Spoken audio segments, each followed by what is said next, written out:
Let's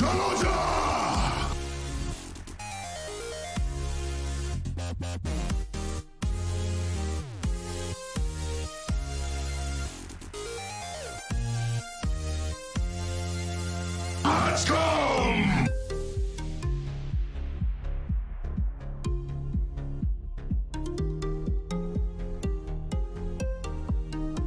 Egotastic fun time.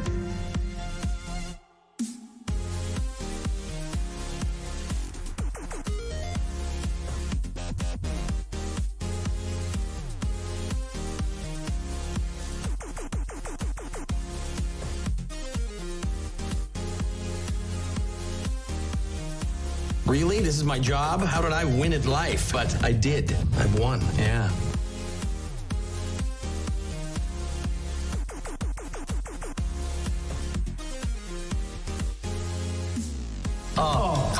Oh, this is gonna be fun. This is gonna be a new fun thing. Oh, wow. Sweet emotion.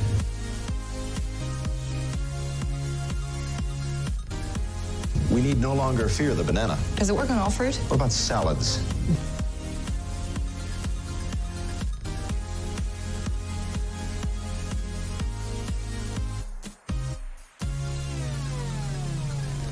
Boom. Yeah, not like that, but yeah. Right.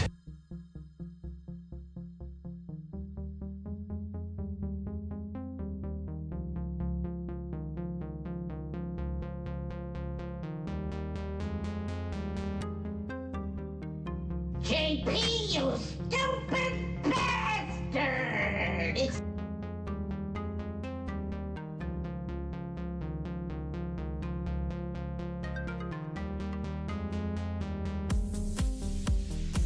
Shut up, Wesley.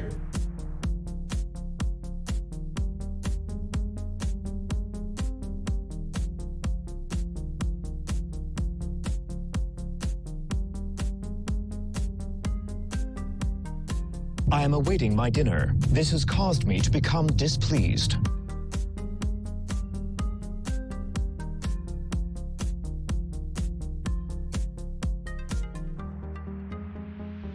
Oh my God. Oh God, my God. It's so good.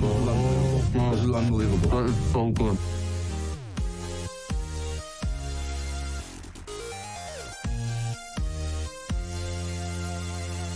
Challenger!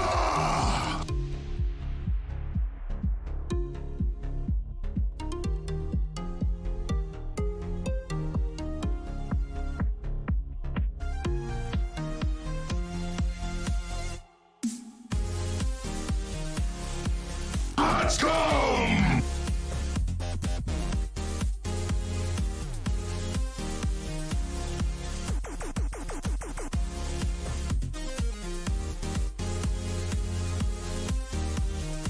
I would be happy to attempt sexual relations with you, Lieutenant.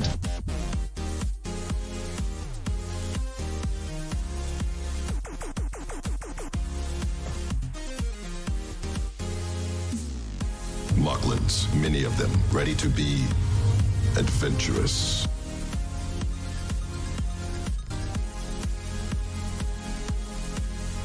Hey, there you go. See, that's what I'm talking about.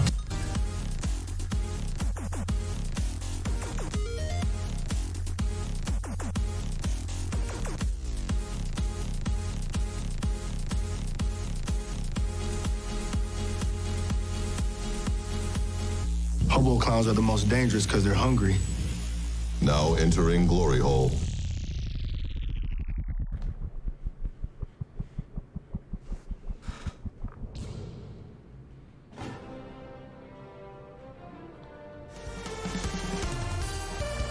Egotastic Fun Time.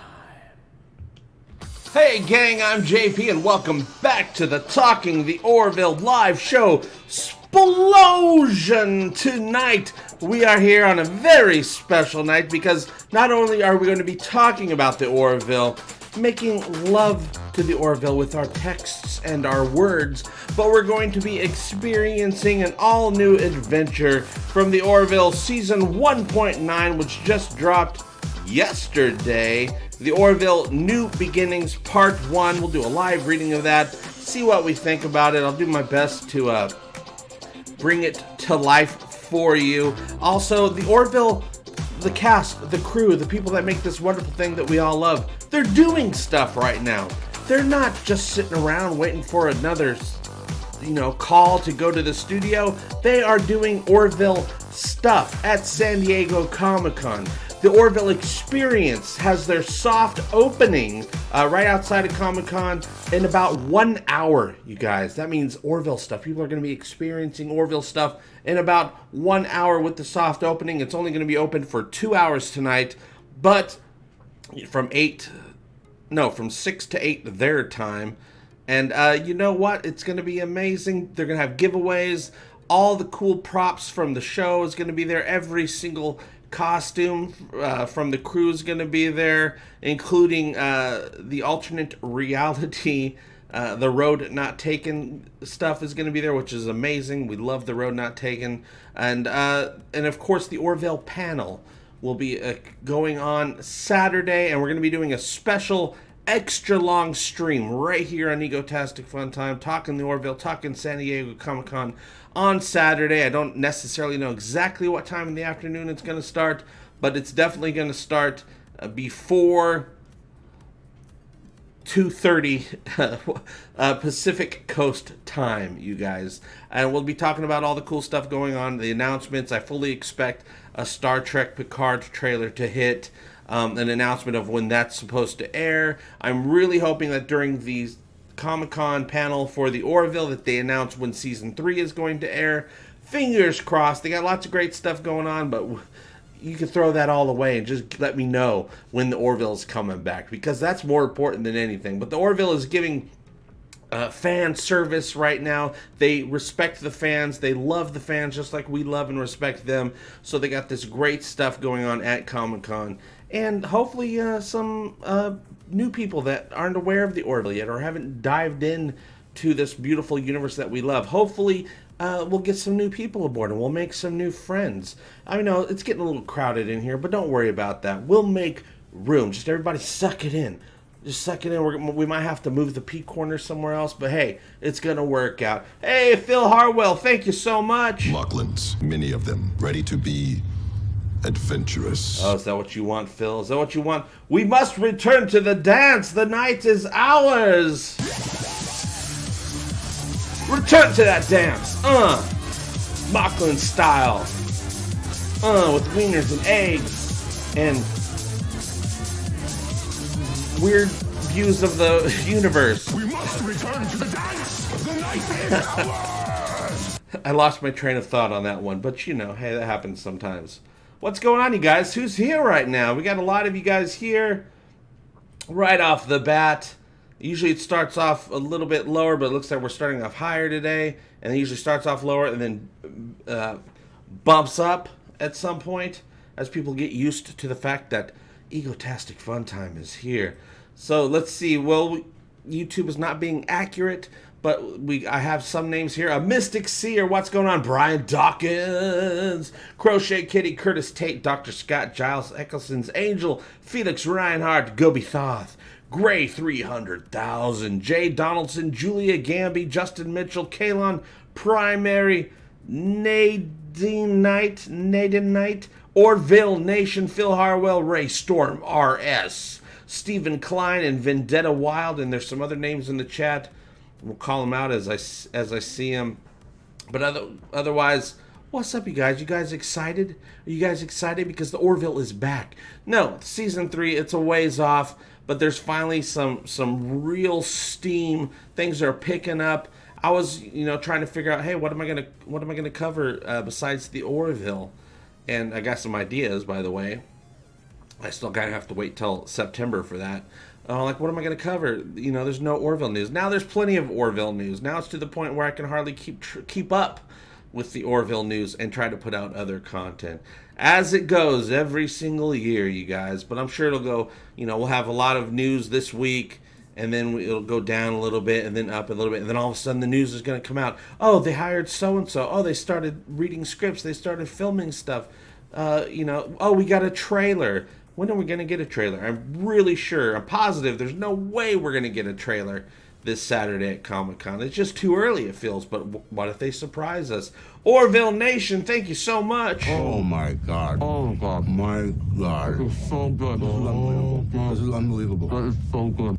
I love that scene. Orville Nation says, yes, there's a lot of virgin nerds who haven't experienced the Orville yet. And that's true. And I think there is a lot of room for a lot more people.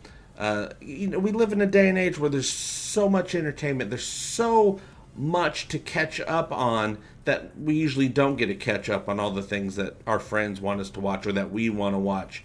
There's just too many choices. So there's a lot of fandoms that, the Orville started gaining steam right away, but it's just a portion of what is out there, I think. And I think people will be coming in late because that's just, the streaming vibe that goes on in entertainment nowadays. There's lots of shows that I absolutely love and follow and adore, but I didn't get into it until 2 seasons, 3 seasons later. So I fully expect season 3 to have a big surge in the fandom. And hey, they're all welcome right here to chat with the rest of us about this show, the Orville. Hey, James Hirschfeld, thank you so Really? much. This is my job? How did I win at life? But I did. I've won. Yeah. We don't know exactly when it's going to be released yet for season 3, James. We know that it's 2020. We know that it's slated to be a mid-season show, meaning, winter, spring, summer. It can be released. It was season 2 was a mid-season show, and it premiered December 30th, and then basically just all the episodes came out during late winter and early spring, and that's mid-season. So they're saying it's a mid-season show again. So you would think that it would come out, season 3 would come out around the same time, but man, that just seems like a tight squeeze because they're really not even going to start filming until probably October-ish or November-ish. Really, they're going to hopefully start pre-production in September, but that takes time as well. They got to build stuff, they got to figure out shot, they got to figure out what they're going to do, what they need, business stuff. So maybe Disney and Fox is giving them the support they need to put out episodes to get them finished more quickly. We will have to see. It's a very expensive show to make. I doubt they're going to want to spend a ton of more money than they're already spending. So it could be a very long wait, and I'm very much hoping that on Saturday we will find out the definitive date of when season 3 will premiere, as well as a lot of other information. They're going to be telling us, they're going to be telling us or showing us what to, the adventures that we can expect in season 3, as well as they're going to be premiering some never seen before moments from season 2, and I guarantee you all that stuff is going to be officially available. The instant someone utters a word on a panel, it'll be dropped on YouTube, official, on Twitter, Facebook, all those places, and we will be live following it all as it breaks. And, a video drops, let's put that up on the screen and watch it and talk about it and see what we think. It's going to be a huge nerdgasm of information right here on Saturday. It's going to be incredible. And if I start early enough, I don't know exactly when I'm going to start. Maybe we'll do some Orville watch parties. It'll be a watch party different than the Netflix watch party. It'll be set up the exact same way. But when it comes to watching an episode, I'm going to say 3, 2, 1, press play. And then if you're able to watch an episode, watch it, and we'll just all press play at the same time. A Mystic Seer, thank you so much. The tingles. I feel as if I have been standing my entire life and I just sat down. What? A Mystic Seer, are you there? Are you at Comic-Con? Are you checking out the Orville experience? Or are you in the wings helping it along? What's going on in Mystic Seer? I do have some pictures for us to check out today. Some of the things that are going to be on display during the Orville experience. If you can make it, even if you don't have Comic-Con tickets and you live close enough by where you can drop down to San Diego, the Orville experience is happening, a street or two away, and it's free for everyone. You do not need a Comic-Con badge. Everyone is welcome, which says a lot because that's what the Orville is. It's a show, it's a fandom where everyone is welcome. Nobody's being pushed away, nobody's being sued, nothing like that. Everyone is just like, hey, let's all be groove together, Derulio style, in this sci-fi adventure. Let's do it. Hey JP, how about some Orville Micro Machines? Micro Machines will be back fall 2020. Oh, that would be amazing. Somebody did an Orville Photoshop. They many months ago. Somebody threw up an Orville Micro Machines picture on Twitter as a joke to be funny, but it was photoshopped. But they were just trying to have fun with it and saying, "Yeah, I wish they would make these." And as soon as I saw that, I'm like, oh my God, I want them. They look so good, but they don't exist. So hopefully they will exist, because Micro Machines is going to be wanting to buy up some properties, right? Get some licensing agreements going if they want this resurgence of their brand to actually work. You know, like Funko Pop. Funko Pop does well because they have licensing agreements with everything that exists, except for the Orville. Let's get that going, Funko. Let's get some Orville Pops, please. Please and thank you. Hi, any suggestions for shows like the Orville? What's up, Martin? How you doing? Specifically for the Orville, my suggestions are just keep doing what you're doing. You guys know what they've proven to know. They've proven that they know what needs to be done. They have a vision. They're experimenting with it. They're doing things that we love. Until they start doing things we don't love, I have no suggestions for them. Stephen Klein says, JP, what does it say that the Orville got an Emmy nod for visual effects for Identity Part 2, and the only nominees that had half the budget of the other nominees? And they are the only nominees that had half the budget of the other nominees. It means that the Orville is smart. They know how to stretch a dollar to get all the best work done. I think that's what that means. And I think it means that they did a great job giving the audience a visceral experience. I mean, the stories were amazing, of course. I care more about the stories than I do the effects, but I think the effects on the show are pretty damn phenomenal for a primetime sci-fi show. Dan Crane, what? Everybody does it sometimes. I went to town on myself this morning. That's why I look so relaxed right now. God, this whole ship is gross. What's going on with the Orville and the Emmys? Are you planning to have an Emmy watch party? Yes. We are going to be having an Emmy watch party to see if the Orville wins an Emmy. And also, man, I hope they win the Emmy, because that just further gives Fox and Disney reason to keep promoting this show, to keep giving a budget to this show, and to keep renewing this show. And we need to get it on a nice solid schedule. None of this waiting a year and a half. Let's get it. I don't know if it'll ever be a fall show, but let's just have it where it premieres around at the same time every year. Let's get them to that point, and I think an Emmy might get them to that point. Kaylon Primary. I can promise you that if anyone comes at you or tries to take you down, I'm going to mess them up first. Insert Kaylon Primary advert here. Kaylon Primary, of course, shows up to the Twitch streams a lot. Always good to see you there. A lot of you guys tune into the Twitch streams, and I thank you for that. We've been having a great time. We started playing Red Dead Redemption 2 yesterday, and I think we'll probably play it again tomorrow during the Friday Twitch stream.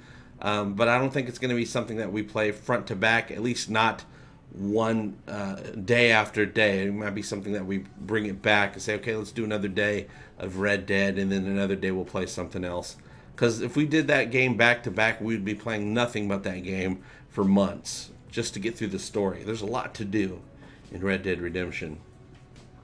Orville Pops sounds either like a new flavor of popcorn, cereal, or popsicle. Yeah, Orville Pops. Orville Redenbacher Pops. Bring out the Orville Blu-ray. I don't know if we're going to get a Blu-ray, right? I don't know if they plan on doing that, because I think Fox has it in their business plan that Blu-rays are lose money.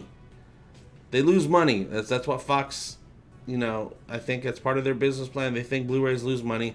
They probably know more than I do. They probably do lose money. So they're going with the digital platform, which for me is fine, but I know a lot of people want those physical discs. Maybe if the audience grows even further over the next season or two, maybe we'll get those Blu-rays out. Because I'd like a 4K Blu-ray. That'd be amazing. That would be upscaled, right? That's okay. Give it to me. It'd just be prettier colors. Phil Harwell says, sorry, I've been missing the Twitch streams, JP. Hey, no worry, Phil. We'll always be there Monday, Wednesday, and Friday. So if you miss one, just come check out another one when you can. There's lots of awesome people there. More people show up every single day that we stream. And there's lots of great conversations going on with all of us there whilst I kill cowboys and zombies and stuff like that. The DVDs of the Orville are doing well. Yeah, I think DVDs still do well. I go out to Walmart or Target and there's tons of just regular ass DVDs, you guys. There you go. Eric Johnson is old school DVDs. Gray would pay $70 for it. Hell yeah. Do you think that middle of season 3 will have the Patrick Stewart cameo? I don't think so. I don't think so. I think with the whole CBS deal, he's just not gonna do that. He's just not gonna do that. He's probably not gonna do any sci-fi cameos until he's done with Picard. But once he's done with Picard, get him right back, get him right in there. I think we need another giant flower to accompany Bruce Willis. Kayla Parma says, "Hey JP, at some point I'll do an advert for you." Well, thanks, man. Appreciate it. Sometimes coexistence is possible. Greetings from Athens, says Phil Harwell. Ex Machina was a superb film. That's on my list of things to see. I haven't seen it yet. Jaloja from San Diego Comic-Con. Hey, Chef Carolyn, you're at San Diego Comic-Con. The Orville experience is truly an experience. Oh, so it's opened already? I thought it wasn't supposed to open for another, a little less than an hour. So I'm glad they got it open early. We're actually going to look at some pictures here because I do want to get to the reading of the comic book sooner than later, you guys. JP, they are making computers without DVD players any longer because of streaming. Yeah, I haven't used my disk drive ever. I don't think ever. in years, in the past few years, I haven't used it once. JP, any suggestions of shows for me to watch like the Orville? Yes. You definitely got to find. Now it's a little bit more comedy centric, but it still fits the bill. Hyperdrive, which is a BBC show, sci-fi show, starring Nick Frost. It's just a couple years old. Very good. It's more on the comedy front. Most of these things are. But I highly recommend it. There's other shows, but they're not out yet. They're coming out. The new Galaxy Quest show, I bet you is going to have a serious side to it, even though it'll be comedy-centric. Red Dwarf is amazing. 20 years of history with that show. They're making a new season, I believe. But that's going to be comedy-centric. Nothing is quite exactly like the Orville. The Orville's doing amazing Gene Roddenberry format sci-fi with its own twist, its own brand of storytelling, its own brand of humor. That I don't think there's anything quite like that right now, though. I mean, sure, you guys might have some suggestions. Just making Red Dwarf is a must. Oh, they have the 500 cigarettes on display. Oh, that's amazing. Actually, I have an exclusive photo that was sent to me by Tom Constantino. He says, this is only for me to use. I'm sure people that were there have taken pictures of it so far. But Tom sent me an exclusive photo as a little favor. He says, this is just for you. You can use it however you want to use it. I'm not sending it to anybody else, so we'll look at that here in just a minute. Dan's Man. Latchcomb! You got a latchcomb, Dan's Man. JP, can you do a shout out to my new girlfriend, Hannah? She ate up all of the Orville in a week. Only problem is that she agrees with you with TNG over BSG. Grrr. Hey, what's up, Hannah? How you doing? Take care of Dan's Man. He's a man, and he is Dan. And love is the fish hook that hooks the fish, Hannah. So I hope the two of you are happily in love together forever. Silver spoons together, you and me. Thank you very much, Dan's Man, and thank you, Hannah, for diving into the Orville. Justin Mitchell says, Red Dwarf new season 13 on the way with a movie, OMG, and a stage show. A stage show?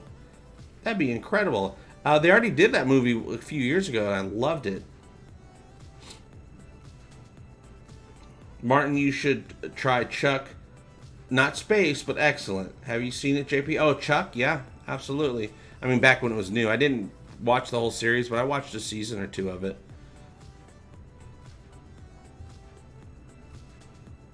The groom wife diabetic picked it up. Here we are, face to face, a couple of silver spoons. Sometimes I walk around with a smug face like Ricky Schroeder.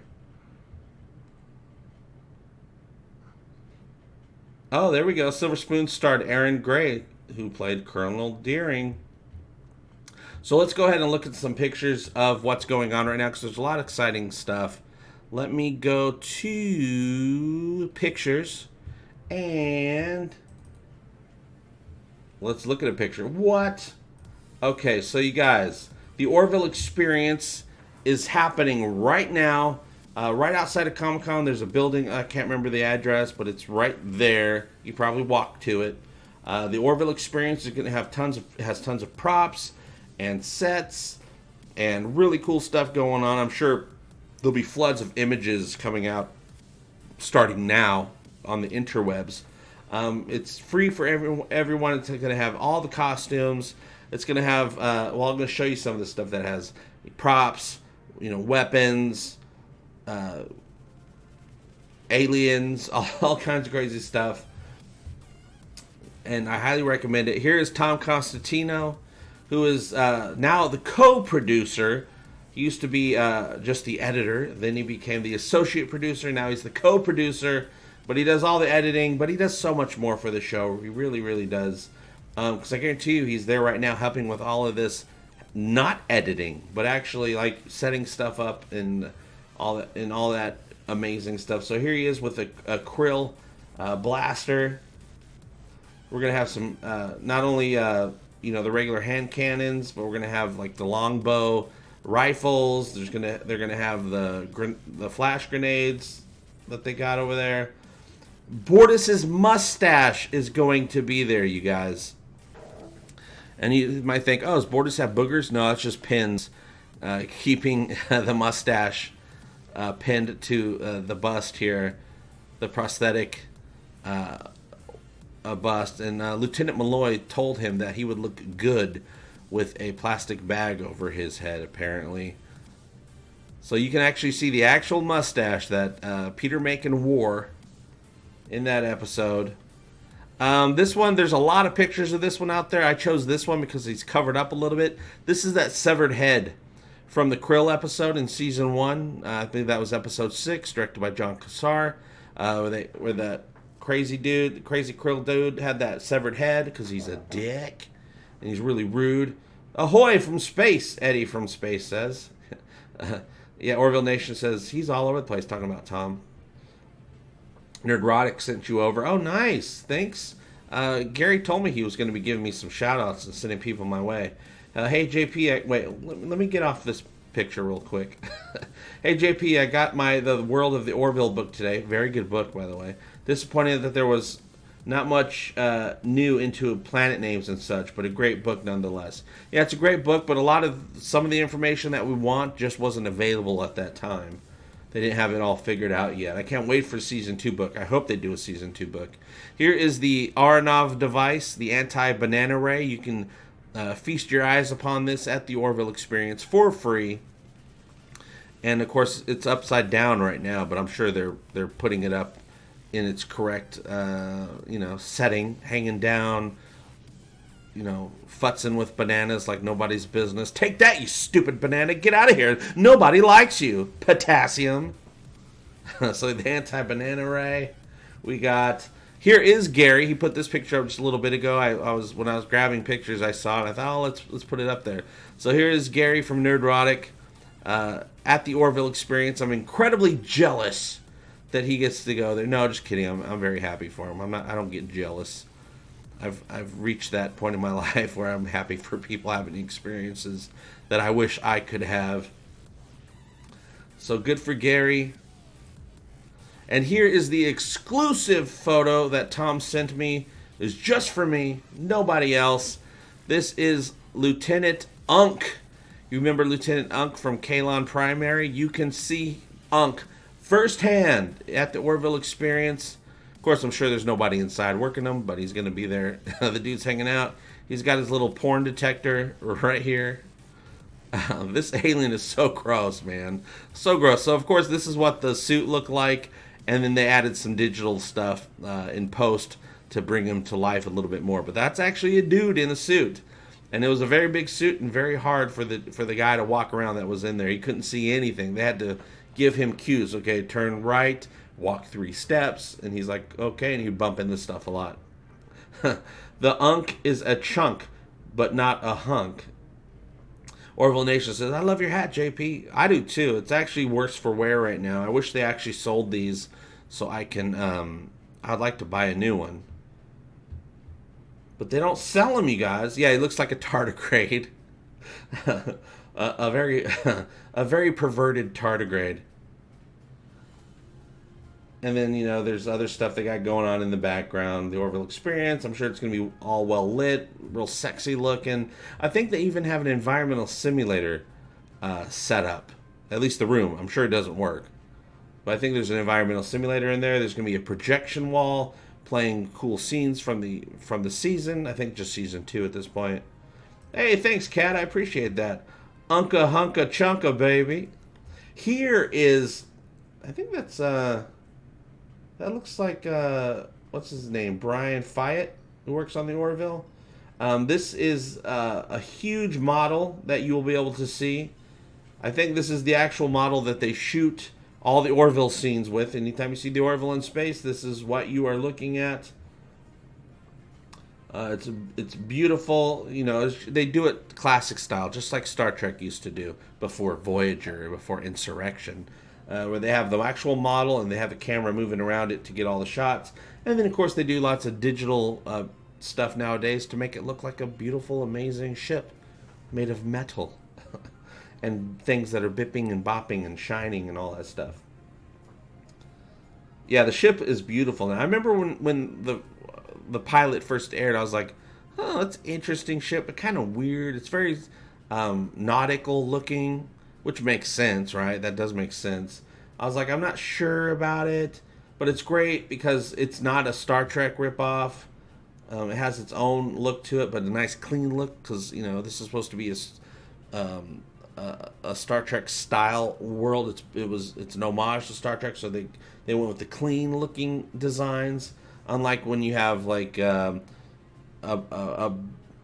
barge or something like that, or an alien ship that's very much more Star Trek, Star Wars looking, very rough looking.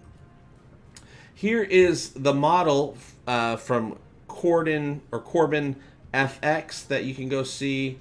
They're supposed to be at booth 3849, I think. It's in the 3000 block of things, and you can see their Orville model that they made. And this is also that model. What I love, they had the attention to detail. The shuttle bay actually is open on this model, and you look inside, and it's the shuttle bay, and there's a pod in there as well, and it looks screen accurate, even though it's a model. I think I heard they sell these things for like $8,000. So that that made my heart jaloja with sadness because I ain't spending $8,000 on anything, not even a car. And then, of course, the Orville will be at the San Diego Comic-Con. They'll have their official panel in Ballroom 20 from 2:30 to 3:15, and they're going to have the entire cast there, the producers there, answering questions, telling us information, giving us some never before seen moments from Season 2, as well as a look ahead at Season 3. And fingers crossed, we will finally get the announcement of the exact time and date when Season 3 will premiere. And of course, we'll be streaming live during all of that, talking about all the information live as it comes in. Jay, where's my model? My model is right here. What? Dun, dun, dun, dun, dun, dun, dun, dun, dun, dun, dun, dun, dun. Pew, pew, pew, pew, pew, pew, pew. I love it. I love it so much. 3D Trekker was nice enough to send this to me. And also, congratulations are in order, you guys. The Orville has been nominated for an Emmy for Outstanding Visual Effects. Of course, they're talking about Identity Part 2, which was amazing. You know why. You've seen it. You know why they got nominated. And Fuse XFX did all of that stuff. Oops, I broke my model. And so congratulations are in order. We will be doing an Emmy live stream to watch the Emmys, I guess, and see if the Orville wins. Hopefully they win. So congratulations to the Orville. And the Orville has been nominated for some Saturn Awards, the 45th Saturn Awards. Saturn Awards are only 5 years younger than the Emmys, you guys. Best Science Fiction TV Series. Best Actor on a TV Series, Seth MacFarlane. You might have heard of him. Best Actress on a TV Series, Adrian Palicki. So we have 3 nominations for the Orville for a Saturn Award. They won a Saturn Award for Best Sci-Fi Science Fiction TV Series last year. So let's hope they get not only that again, but let's hope they get some Best Actors and Best Actresses in there. Of course, I consider actresses to be actors as well. So 2 Best Actor nominations, you guys. And of course, the Orville comic came out yesterday. Link is down below if you want to get it. You can get that digitally. You can read along with it on your Kindle, or you can read it for free. You just purchase it on Amazon. Click on Comixology, which is right there on the Amazon page, and boom, you can read the comic on your browser for free. It doesn't cost you anything extra. That's how I've read it a couple times already. And we go back to live. Without the song. Pew Pew Space Battles. Shifty says maybe they have a layaway plan.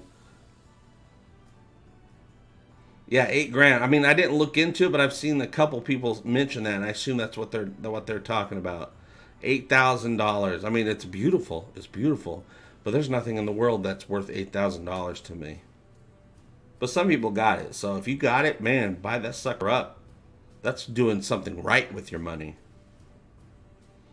Yeah, I think they definitely should get an award for the music. You would think they would have been nominated. It's got movie quality scores on a TV show.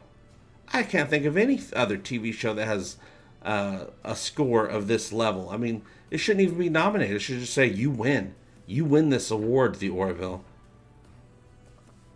Benjamin Jones says, oh man, JP, you're looking so young and strapping again. Yeah, I use that face app to make myself look older, and it looked realistic, so I hate it. If it looked fake, I'd be like, oh, that's funny. But it looked real, and I was like,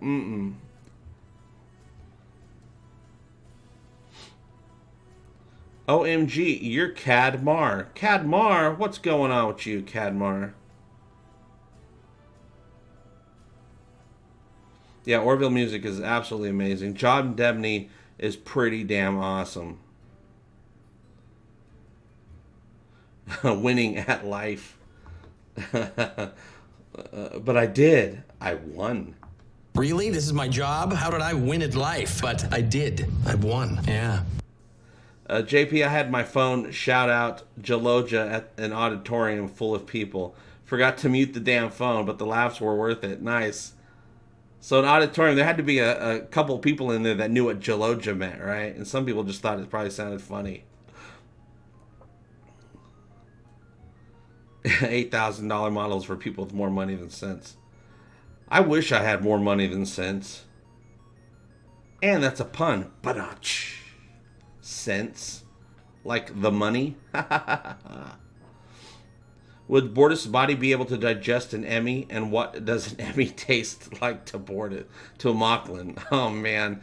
I would say yes. I would say Bortus can definitely digest an Emmy. He could probably just bite its head right off. Do Emmys have heads? No, they have wings with a little whirl. He could bite the wings right off. Wingstop. Still alive, so automatically winning to a point. You were talking about 100 people at that time? Nice, that's hilarious. What's up, Rob Crawford? Welcome aboard. just in time. We'll be doing the reading here in just a little bit, you guys. I got it all set up. I hope I do well. It's not like it's a script that I've acted out before. I've just read it. So I'll read it to you guys. We'll probably talk about it along the way. I'm sure it'll be like me reading it, doing some voices, probably stopping to notice some stuff along the way, and then continuing on. Dr. Scott is here. What's going on? Ed Figueroa. Bortus would eat the Emmy. I think so. And he probably wouldn't want to, but John and Gordon would dare him to do it.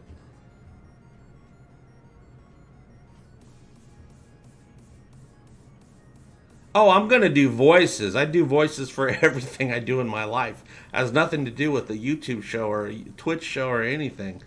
If someone has me read them something, I always do it in a voice. Rhonda hates it.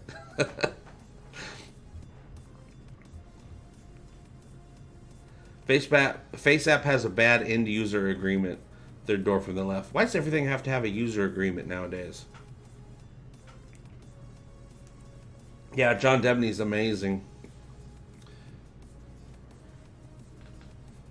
You want to sleep with the enemy? Man, I saw Sleeping with the Enemy at the drive-in theater when it first came out. That was a damn good movie. I think I watched it again on VHS a couple years later. It was still a damn good movie. I bet you if I watched it again today, it would still be a damn good movie. She should be used to you by now. You would think. She's gotten used to a lot of stuff over the years, but I still catch her off guard a lot. Before I get flamed for this J.J. Abrams Star Trek movies and more entertaining than Star Trek Discovery. J.J. Abrams Star Trek movies are more entertaining than Star Trek. Oh yeah, I enjoyed J.J.'s movies. There's some issues with certain things, but overall, see, it's okay if if things aren't exactly what we want, as long as we overall enjoy it. If there's a 51% enjoyment level, as opposed to a 51% non-enjoyment level, we're never going to love anything 100%. There's always going to be something, right? But for the most part, something that we watch or like, it's, you know, hopefully there's more good than bad. Just like life. Hopefully in your lives there is more good than bad, but there's definitely going to be some bad. You can't stop it.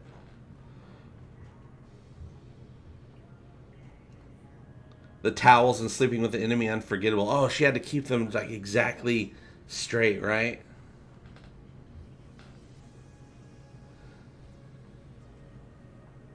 Yeah, what if FaceApp is just a clever ploy to scan our faces by the Russians? Yeah, and I totally agree, Kaylin Primary. I liked the first JJ movie. Once I thought about it, and I had to say, okay, I have a problem with this. No, alternate universe. It's fun. They're not forgetting to have fun with it. It's a little bit over stylized. I was on board with it. It was exactly what it needed to be. To do a new style of Star Trek. Into Darkness sucked. Loved Beyond. I thought Beyond was great. That was a fun roller coaster ride. Brian McMahon says, I love the Orville 100%. Well, I love the Orville 105%. Corey Kennedy, hey JP, have you watched the new trailers for Top Gun and the new Kevin Smith movie? I watched the new Kevin Smith movie trailer, Jay and Silent Bob reboot.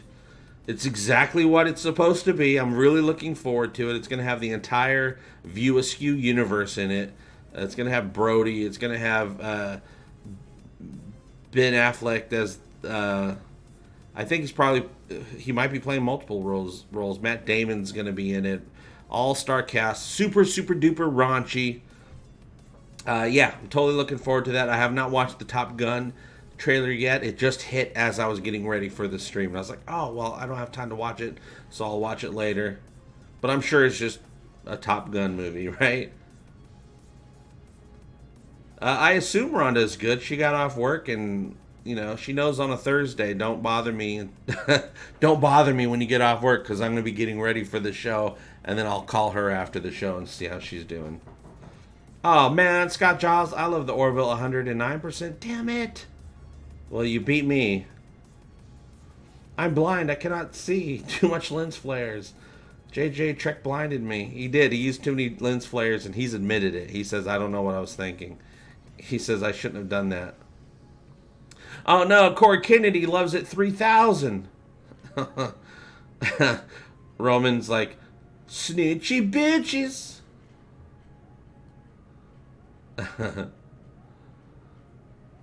Would you sexually event me? I'd sexually event me.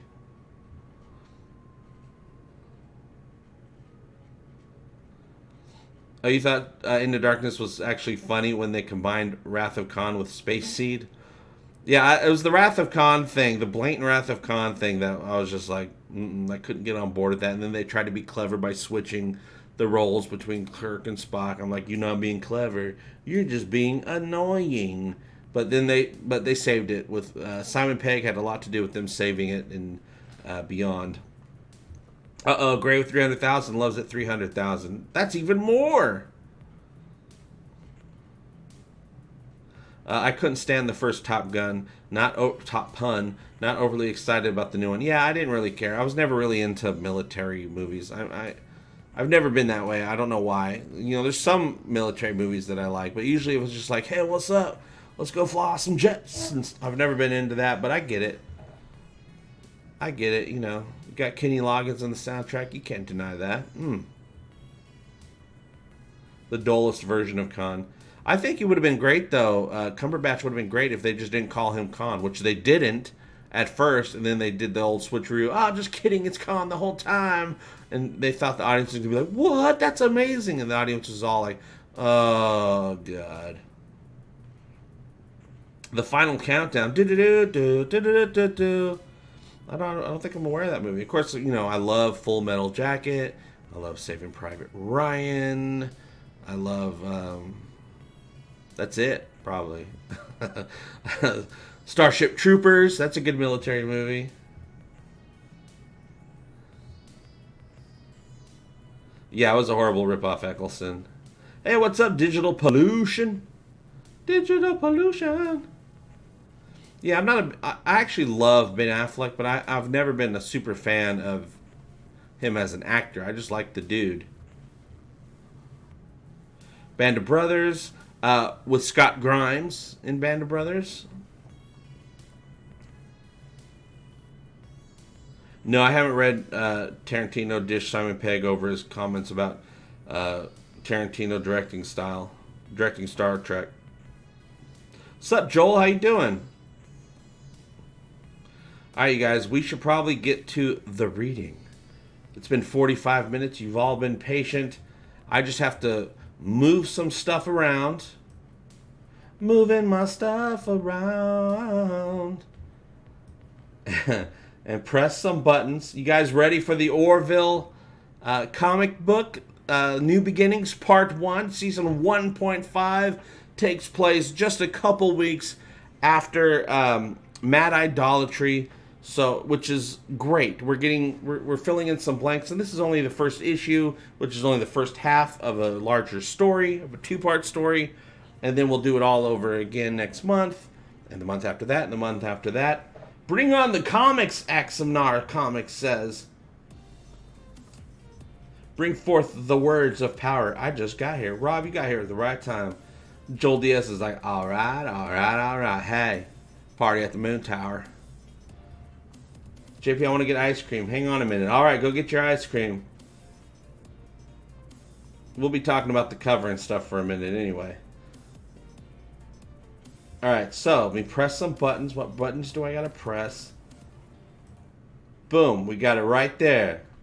We got it right there. You see it right on the screen, you guys. And I put a little bit of a watermark over there for copyright reasons. I don't want to infringe upon anybody's stuff. And one other thing to do. You guys hear the Orville music?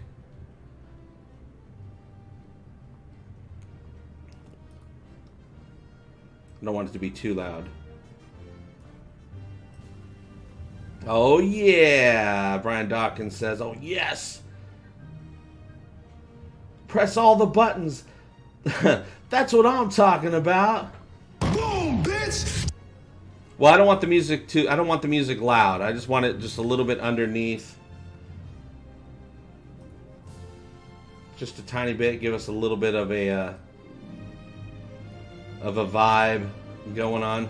Hey, Ashley, Stephen Root, thank you so much. We need no longer fear the banana. Does it work on all fruit? What about salads? All right, Kaylin Primary gets to follow along. Oh, it is so beautiful. I can't wait for the Isaac accent. Yeah, unfortunately, I don't have sound effects going on, but I'll do my best. Is this Egotastic story time? I came at the right time. What's up, Jonathan Perez? Okay, I have my ice cream and donuts. All right, here we go. Check out Throne of Blood. All right, The Orville, New Beginnings, Part 1 of 2 by David A. Goodman, David Cabeza, the artist, and Michael Attia, the colorist. They can color, you guys. And then we got the nice little insert page here, created by Seth MacFarlane, New Beginnings, Part 1 of 2. Lettering by Richard Starkings and Comic Crafts Jimmy Betancourt. What? They're bringing in Comic Crafts people? Damn. Yay, it's time for the reading. Dr. Scott Giles goes, and look, we got all the characters here. Yeah, you can see my mouse. You can see my mouse. Ice Cream and Comics, Ashley says. Okay, here we are. Starts off. Sometimes I just have to explain what we see. Kelly is walking over in the mess hall to Ed, who is sulking, having a drink by himself. Hey. Remember when I said you and I together jeopardizes your command, jeopardizes the smooth operation of this ship, and it jeopardizes our friendship? Yeah. I don't care. Smooch, smooch, smooch. Oh, they're kissing on each other, you guys. We hear boop, boop, boop, boop, boop, boop, boop, boop. Ed is taken aback, and then flash over to the real world. Beep, beep, beep. It is his alarm clock, you guys. Oh, no. It was just a dream. I hate dreams. Magnetar, designated AXP-1E1048-59, a neutron star with a very powerful magnetic field. Isaac, how much longer? I would estimate, Captain, that my investigation of the Magnetar will take another 48.97 hours. Oh my god, 2 more days of this? Lieutenant, the specific properties of Magnetar AXP-1E1048-59 are quite unusual. You know how boring this Magnetar is? They didn't even name it. Ed, the tactical conference on Outpost 23 is tomorrow. I know. You and Gordon are scheduled to brief them first thing. Thanks, I got it. Alara, prep a shuttle. Gordon, pack a bag. Yes! I'm getting out of here! Commander, complete the scans of the Magnetar to Isaac's satisfaction and then pick us up at Outpost 23. Yes, sir. Mavis loves you. You know, Ed, I'm really excited about this conference. Filling them in on our experience on the Krill ship. I love public speaking. You hate public speaking. Okay, yeah, but not as much as I hate Magnetars. And speaking of hate, what's going on with you and Kelly? What do you mean? Well, you gotta admit, things are a little tense on the bridge since she broke up with you. And then it tells us at the bottom what they're talking about, which happened at the end of the first season episode, Mad Idolatry, a few weeks before this adventure. She's the one who's tense. I'm over it. Whatever you say. Well, that's what I'm saying. I don't have a problem. I believe you. I'm getting a distress call. I said I'm fine. No, a real distress call. Just up ahead. Oh. An old ship's communications buoy. Gordon, see if you can interface with it. Beep boop bop boop beep boop boop.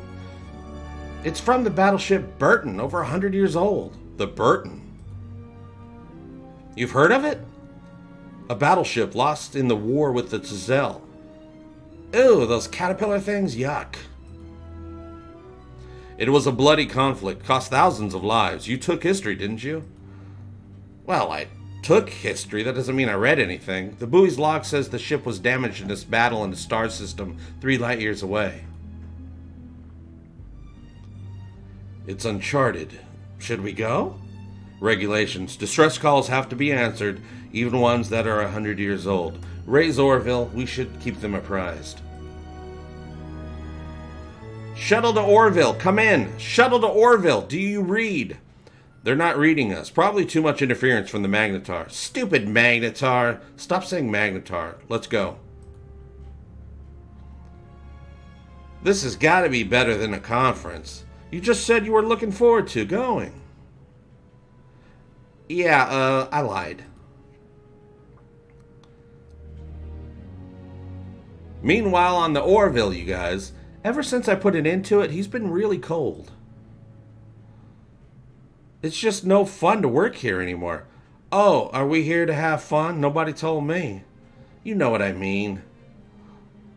Look, he's hurt, but the last thing he wants is for you to leave. Things will get easier. Probably when one or both of you find other relationships. Here comes Bortus, you guys. Well, I hope he finds his first. I apologize interrupting. I did have an appointment. Oh, sorry, I was just leaving. I would appreciate it if you would stay, Commander. Well, come in. What did you want to see me about? I wish to enroll Topa in school, but the teacher informs me that he does not meet the age requirement. Bortus, Topa is only a few months old. The school doesn't accept children under the age of 3. He is quite old enough for schooling, and Clyden has been complaining that he cannot spend his day entertaining him. I'm sorry, but there's nothing. Wait, who the hell is that? That is Topa. What? They're looking at each other, you guys. I don't believe it. He's only 8 months old, but he's as developed as a human boy of 7. This would be no surprise if you had studied Moclan child development, says Clyden. Due to the difficulties of survival on Moclus, evolution favored infants who matured quickly. He is more than developed enough to attend your school. I'm not arguing. All right, I'll talk to the teacher. Thank you, Commander. We've got some Topa going on, you guys. I wish Ed was here to see this. I wish Kelly was here to see this. What? They're wishing each other was there, you guys. Love. It must have been some battle back at the shuttle pod. Going to be hard to figure out where the Burton is in all this mess. That planet's the only one in the system with an oxygen atmosphere. If anyone survived, that's where they'd have gone. All this junk is interfering with our scans. Take us closer. Not a lot of life down there, Ed. Looks like the surface was decimated in some kind of global catastrophe. Picking up an energy surge. Crack! Oh no! What's going on? What the hell was that? I don't know, but it knocked out our engines. If we didn't have shields, we'd be dust. Do we have anything? Maneuvering thrusters, that's it.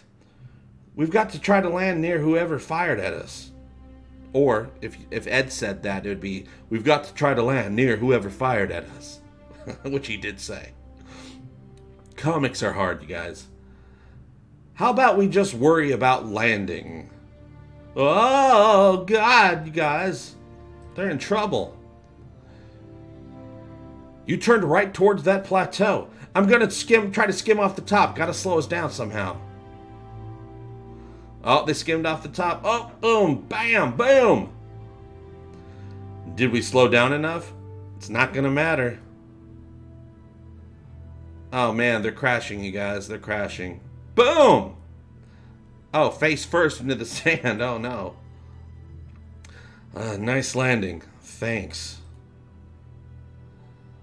I sent the distress beacon, though with all that debris up there, Orville will have to be pretty close to read it.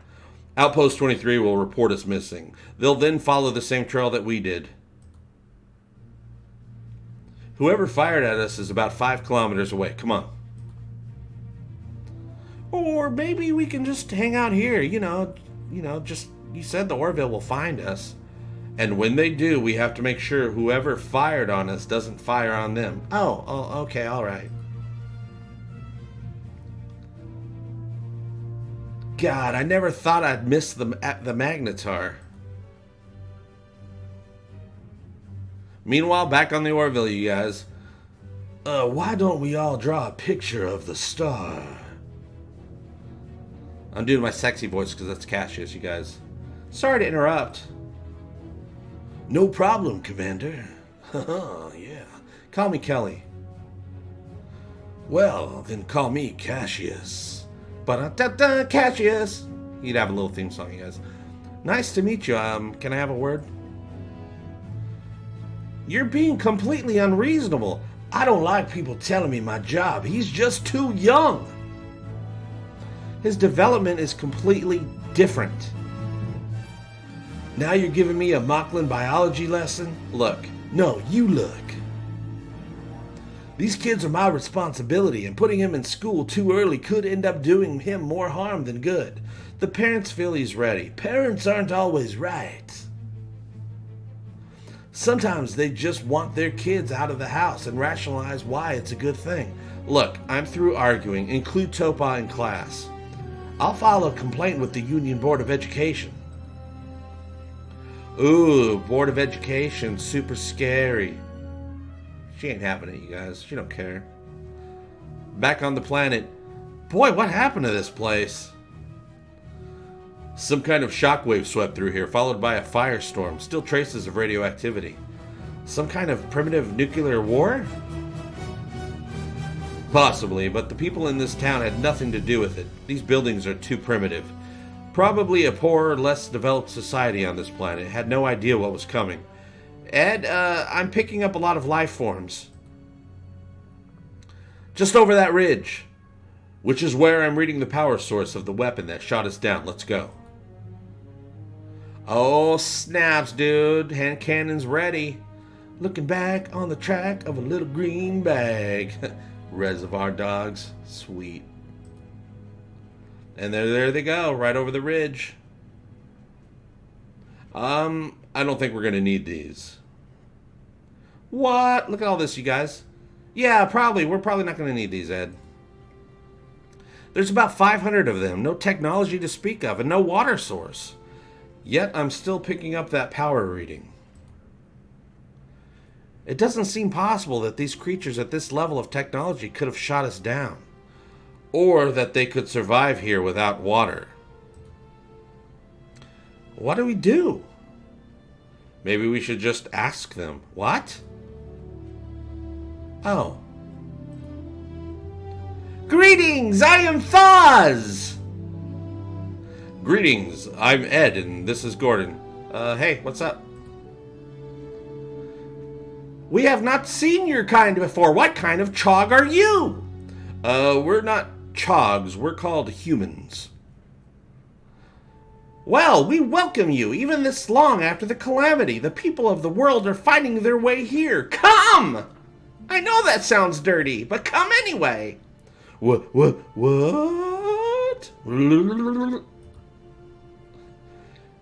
Grayson to Isaac, report progress.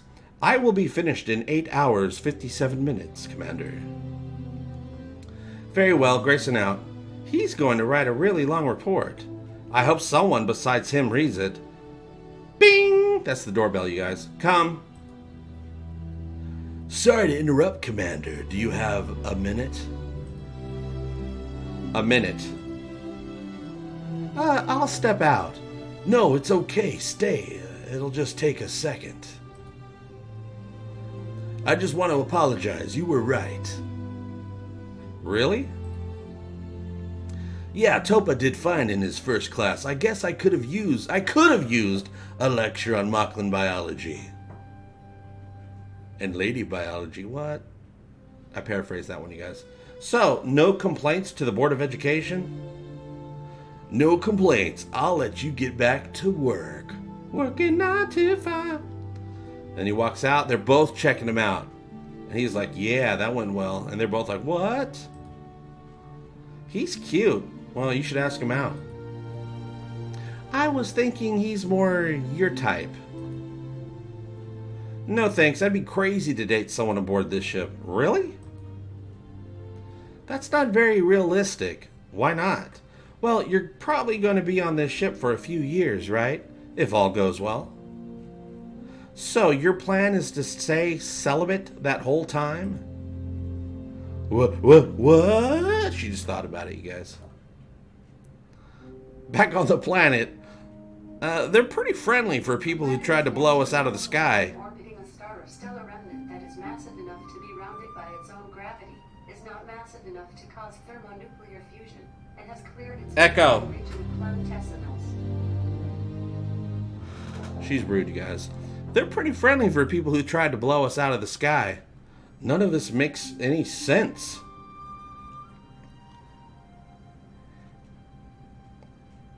Alright, here we go. Here! It is almost time for the evening meal! Thaws, you mentioned the Calamity? Yes! Where we're... Oh, no, wait. The Calamity that brought us here! Yes, where we're from, we don't know much about it. Was it a war? War? I do not know that word! Are all humans as tall as you? No, Ed's the tallest. I'm the second tallest. It is the meal service. Come! I know that's dirty, and I keep telling you that every time we speak. But please, this way. Gong! That's the dinner bell, you guys. That's some dinner bell. I guess Gordon explained that part. Ed, it's like our own March of the Penguins. We're headed right towards the power source. Maybe they have a really high-tech kitchen. I think we know what shot us down now. It's an old particle beam cannon. What? Look at that thing. So, we got one answer and a million more questions. What? Zoom out? There's the BCV Burton, you guys. It's crash-landed. Ed and Gordon are in line for the meal service with the penguin thingies, and they're all lined up going into the BCV Burton, which I'm guessing BCV means Battle Class Vessel Burton, to be continued. The Orville New Beginnings Part 1. I cannot wait for Part 2, you guys. We did it. We did it.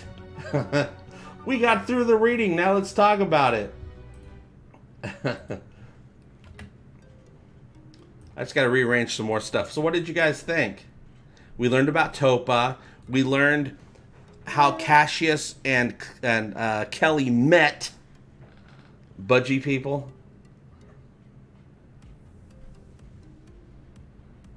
Tell Alexa to shut up, JP. Shut up, Alexa. The Calamity was probably KFC. Now, I'm guessing... oh, God, what do those people call themselves? I can't remember what they called themselves. The little March of the Penguin people. I'm guessing that they all have survived without a water source because they're using the Burton. They're using the resynthesizers. So they have unlimited... The ship obviously still works if it's shooting down ships as it comes in. But where's the crew? Where are they hiding out at?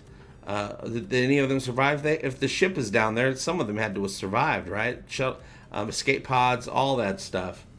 The budgie people. Yeah, I don't remember what they're called. Something Hodge, Bodge, Codge.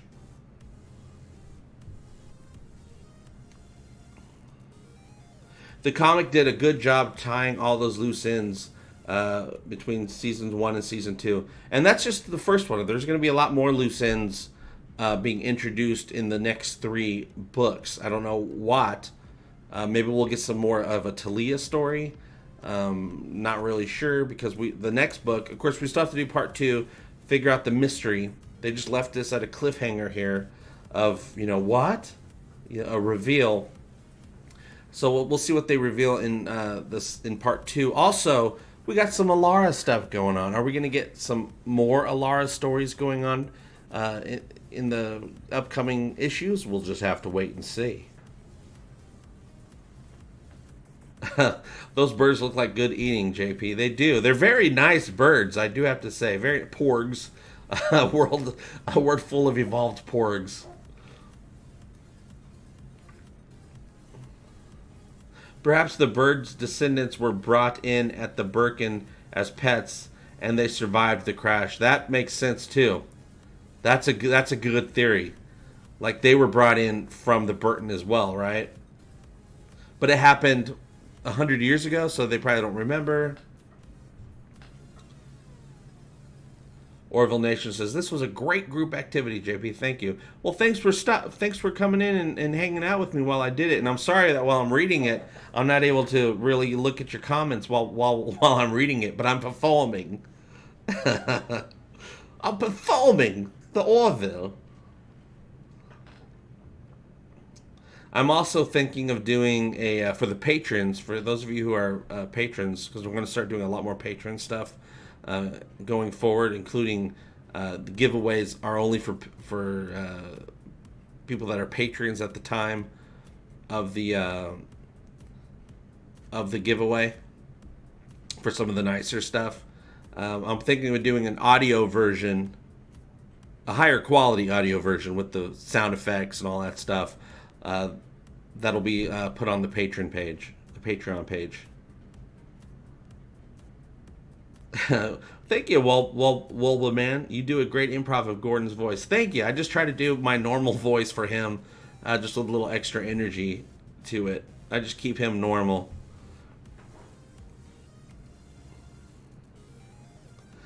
Maybe they're the avian Zindi. Oh God, don't make me have nightmares of avian Zindi. Yeah, so we're going to be doing a lot more streams. As you probably already noticed, we're doing the Tuesday afternoon streams now, where we do the Netflix watch parties, but I'm going to try to figure out how to evolve those into a watch anything and everything streaming service watch party, where, you know, if you have that service and you want, or you have the DVD of whatever we're watching, you can pop it in. We'll wait for everybody. I'll say 3, 2, 1, and play. We all press play at the same time, and then we'll all be in the general area of what is playing while we talk about it. I think that'll work, and you'll be able to see a little bit of what we're watching up in the little corner. For those of you that have tuned into the watch parties, which is a new group activity, we watched Voyager on Tuesday. We watched Relativity, which it was a lot of fun. A lot of you showed up. We had a great time. We watched a great episode. It all worked out pretty dang well, but we kept having a conversation of other ways that we can get more stuff, because I want to do Orville watch parties. And the Orville, of course, is available on, some of you have it on DVD, it's on Hulu, I own it on Amazon Prime, I purchased the whole thing.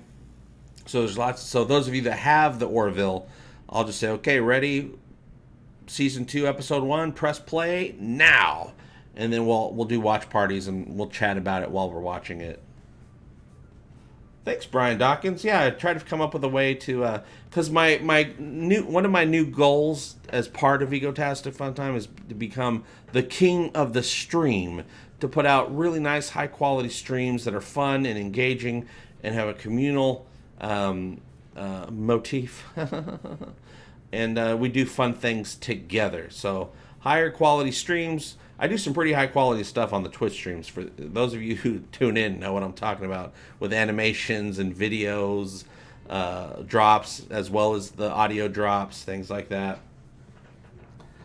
And my goal is to just do lots of, besides the regular videos that I'm always going to do a lot more streams to really help, bring the community together. How long am I streaming today? Well, let's see. It's plenty of time. Another 30 minutes probably, at least. We usually on the Thursday night streams, though, they have been running long just because we have such a great time. I try to keep them between an hour and 15, an hour and a half.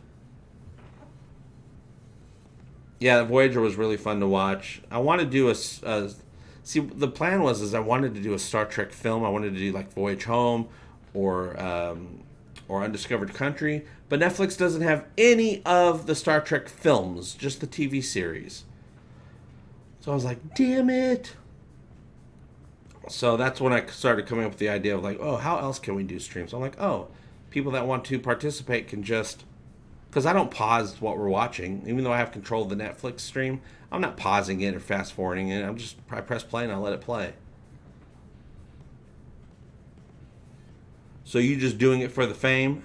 You know it. I do everything for the fame.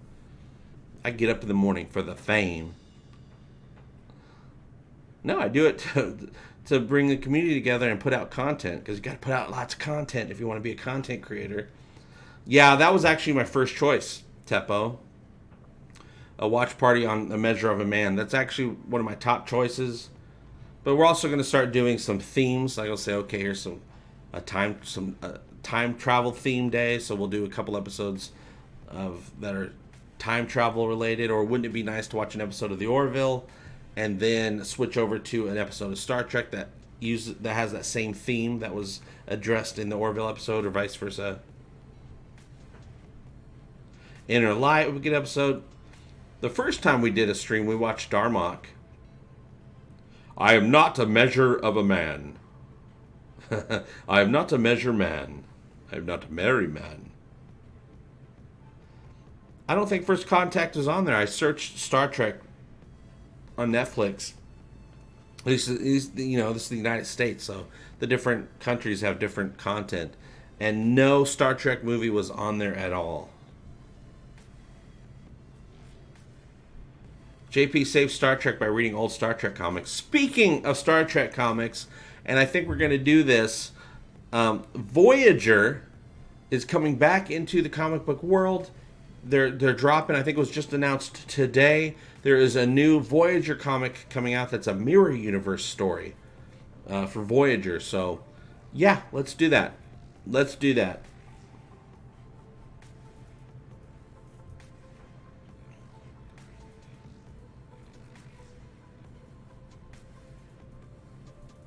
Mad Idolatry and Blink of an Eye. Ooh, that's good.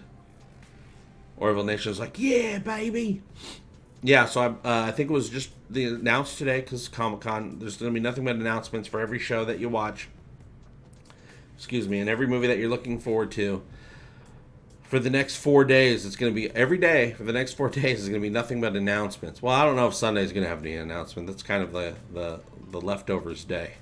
There's going to be a lot of announcements about a lot of IPs this Saturday, though, including The Expanse. Now, it's almost time to start getting into doing some Expanse videos. I already have one that I know I'm going to be working on, maybe tomorrow, where we're just going to start talking The Expanse now, because I think on Saturday, after the Orville panel, I think The Expanse goes up probably, I think, at 3:30 or so to do their panel, and I'm pretty positive they're going to announce when The Expanse Season 4 is going to come to Amazon Prime, and I would not be surprised, you guys, I would not be surprised at all if they announced at their panel that Season 4 of The Expanse is available now. That during that panel, they might drop the entire season right there. It'll be available. I don't know if this is true, but it would not surprise me knowing how Amazon does stuff. And they're pretty... they've been shooting for a long time. They've been shooting The Expanse for a long time. But the next video is going to be talking about what to expect in Season 4. I got the details of what's going to be the purpose of Season 4. I never read the books, so every season, every episode is a surprise to me. And I'm really looking forward to Season 4. It sounds like a crazy, wild ride. Very different than any other season. And just as those of you who watch The Expanse know, the second half of Season 3 was very different than any other season. It became a whole new show, and that's going to be the case again with the Ring Gate and what's on the other side of that Ring Gate. Thursday and Friday is your prime time.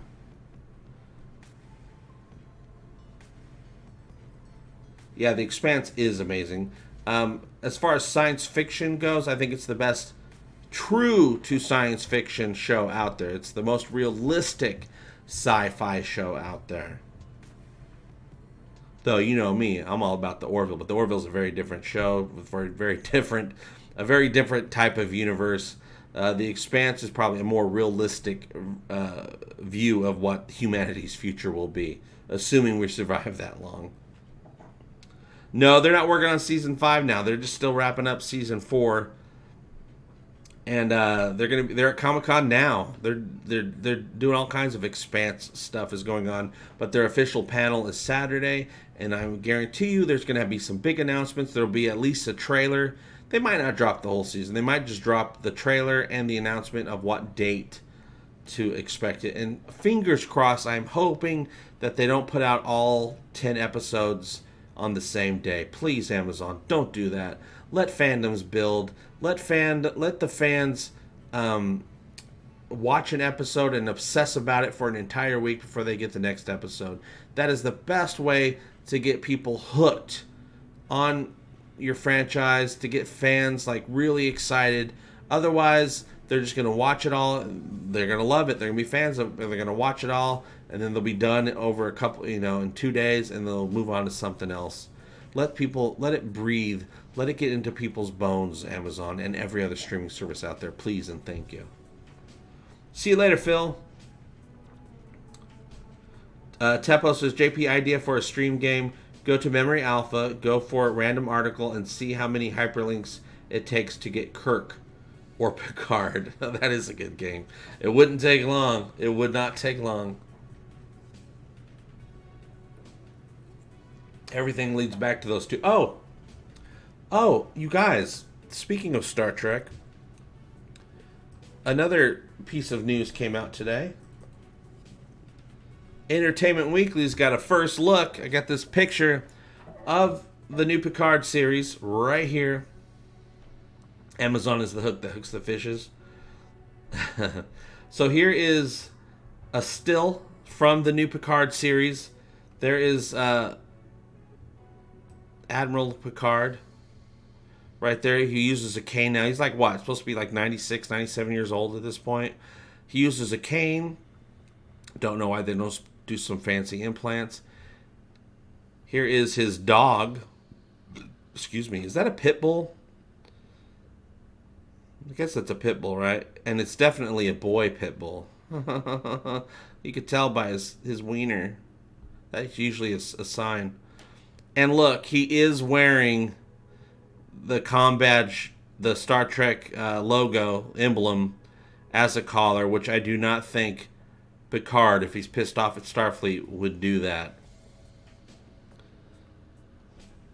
And I wonder, it would be interesting is what if this badge is his old badge? He's like, I don't need it anymore. Let me give it to the dog.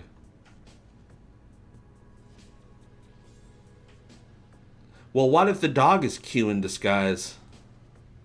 Also, do you think, because this breed of dog basically has Vulcan ears, do you think this dog will be named Spock and this will be the new Spock for the series?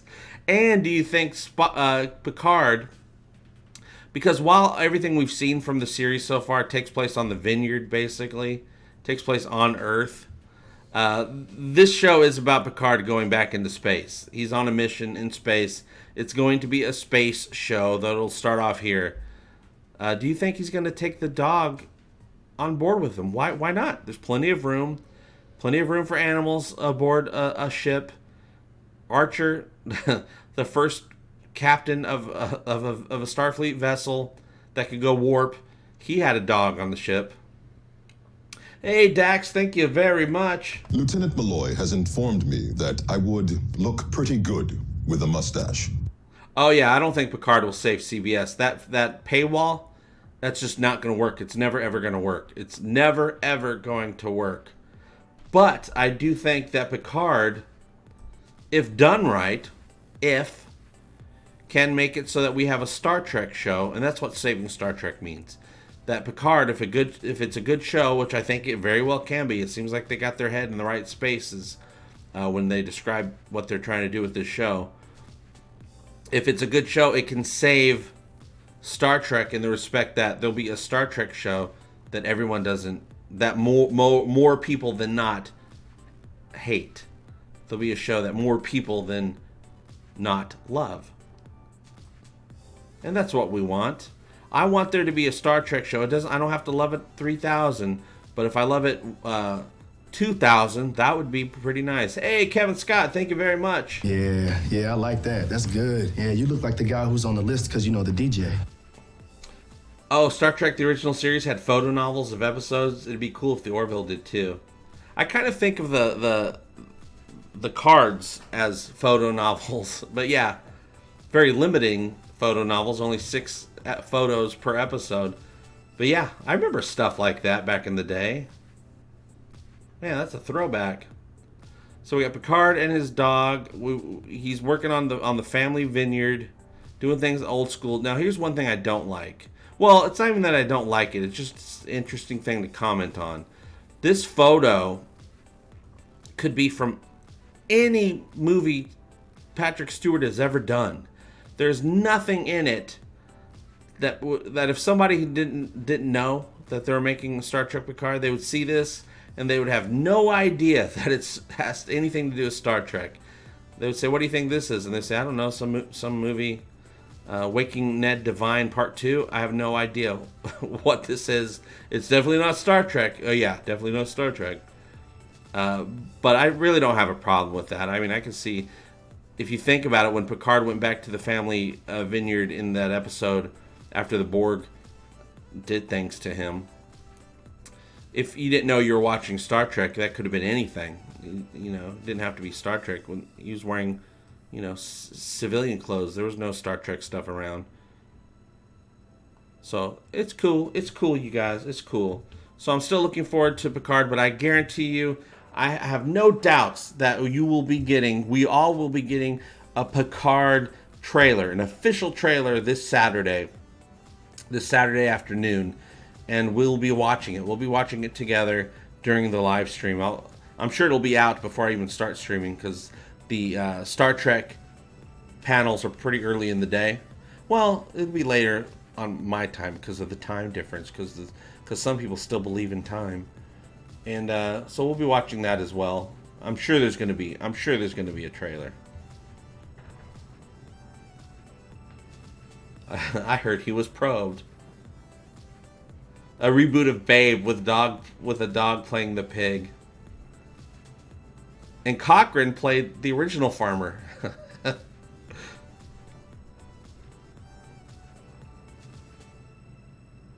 Yeah, he has a crease down the middle of his shirt. That's completely futuristic. Absolutely.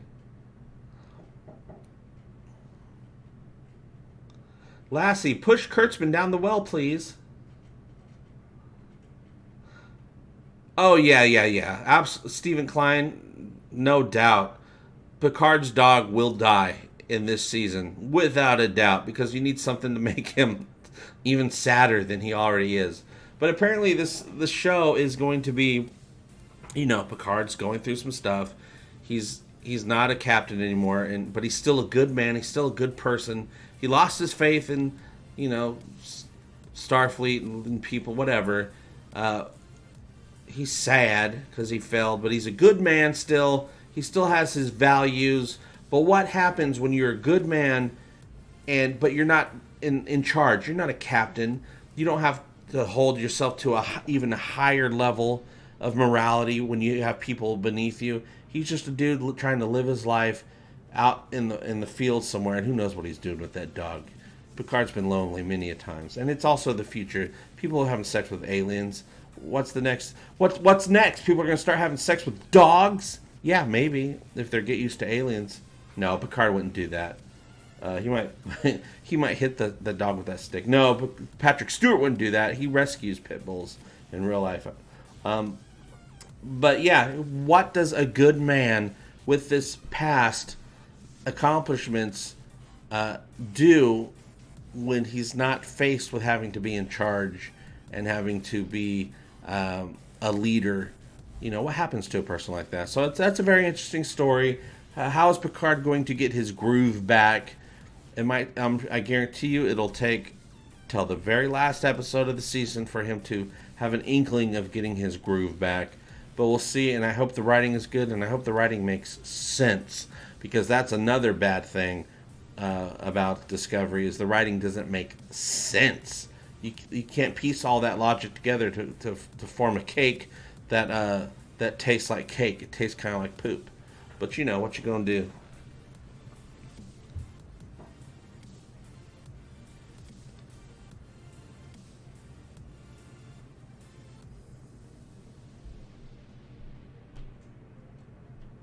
Worf shouldn't be rebooted as a Klingon, as a disco Klingon. Yeah, absolutely. If they're doing poop emoji Klingons, first off, I hope we just don't ever see a Klingon. Don't even have a Klingon on the damn show. Just don't do it, okay? I saw plenty of episodes of various Star Trek series that never had a Klingon in that episode. Let's just do that for this series. No Klingons. Normal Klingons or poop emoji Klingons. Let's just leave the Klingons alone for a little bit. Maybe bring them back in the third series. And bring them back right, please. But yeah, just for the fact that we know Worf is such a huge character in the TNG universe. We love him so damn much. Assimilate this, you bastards. We love him so much. Just to know that he exists in this universe looking like a poop emoji is going to anger us. Even if they never mention him, he never shows up, just knowing that he exists is going to be bad. Unless they want to go ahead and just have regular looking Klingons, and we'll just forget about the Discovery Klingons. There's no reason to have any Klingons in Discovery in season 3. They're 1,000 years in the future. We don't have to have Klingons. If they just bring the Klingons back in Picard normal, we'll be okay. We'll forget about those other Klingons. Is Rhonda here? Yep, there's Rhonda. Hey, Rhonda Dorley. Will Picard be living with Beverly and Wesley? No, just Wesley. Things changed. He'll just be living with Wesley. Well, as we do know, in the future, but of course the future can change from the TNG series finale. Now the future could be different now that that storyline took place. But we do know that at some point him and Beverly were married. Did that change? I have no idea. Will they mention that they were married and then maybe she passed away or whatever? Because she'd be really super old too. Klingons will still exist 1,000 years in the future, Kalon Primer, but that doesn't mean they exist anywhere near wherever Discovery ended up. And if they try to pull some shenanigans where Klingons show up but they look normal, and they said, oh yeah, it's been 1,000 years, they evolved, I'm going to be so pissed if they try to say anything could evolve in 1,000 years. That'd be awesome if the dog was Q. And at the very end of the season, the very last shot is the dog turning its head and going, El Capitan, woof.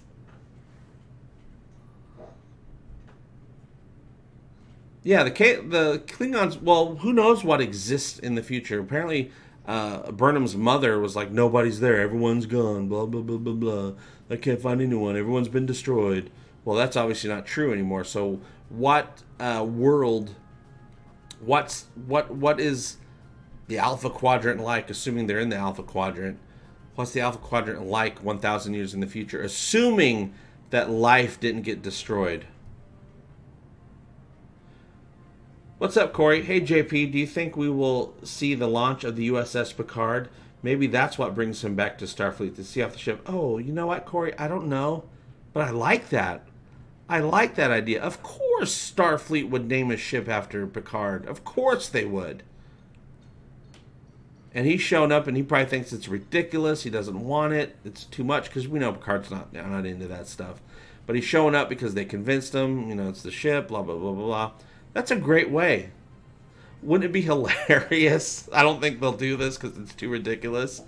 If Picard goes to christen the USS Picard in a ceremony, but then S hits the F, and then he has to take over and he has to fly around this mission as Picard in the USS Picard.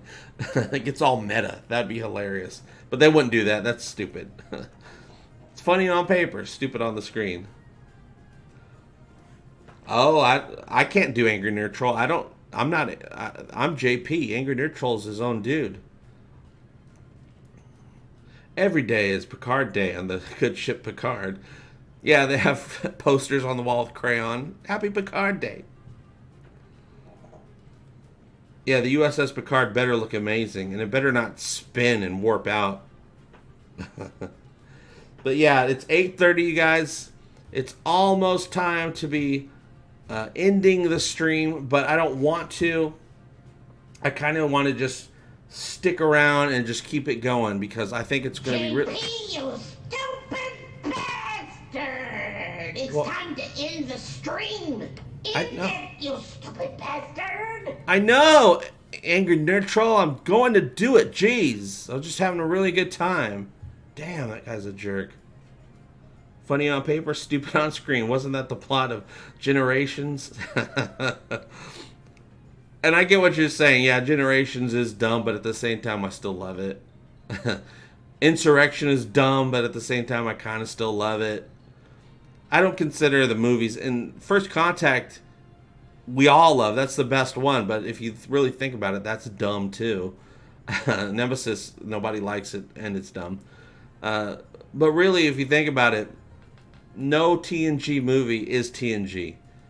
I don't know what those movies were, but that was not the crew of the Enterprise. I don't know what... That's some action movie schlock. That's not the show that we fell in love with. Even though I love those movies. Well, I don't love Nemesis, but you know.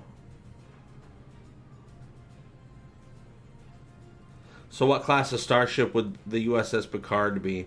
Well, Starfleet would probably want it to be a super duper explorative. I don't even know if they have Galaxy class anymore. Who knows what classes they even have 20 years in the future. But I think Picard would just want it to be an archaeology ship. They got really high-end shovels and brushes for brushing the dust off of stuff. Yeah, I love the Star Trek movies, but you know, I do know that those movies aren't the show. The shows are different. It's a whole. The shows are what Gene Roddenberry envisioned. The movies is what the studios envisioned. Yeah, Nemesis. Well, it makes sense, but it's stupid sense. A Majestic class ship, an Earl Grey class ship.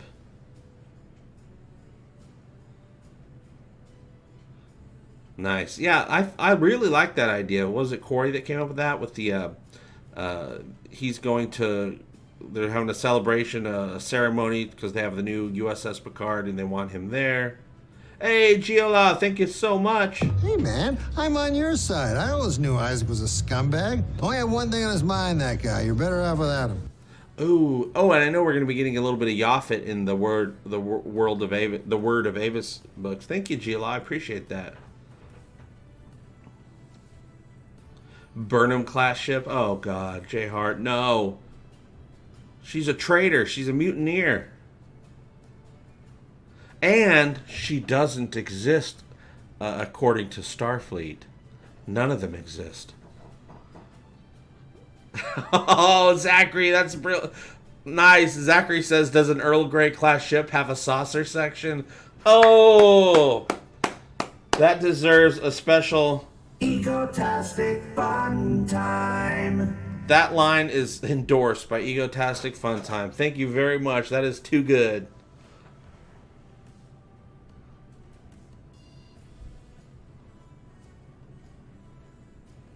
The Goldsmith scores to the first and the last three films is great. Yeah, I really loved the. Which film had the? Oh, geez, which film had the opening where it had that bottle of champagne floating in space, and then it hits the ship and it breaks. And the music on that was just incredible. I don't remember which film that was, but I remember the music really lifted me up and affected me.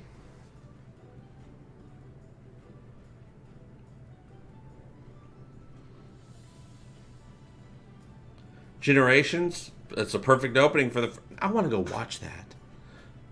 How do I even watch that? What services do I have? Because I'm sure I have the DVD, but I'm not watching the DVD. HD! Generations.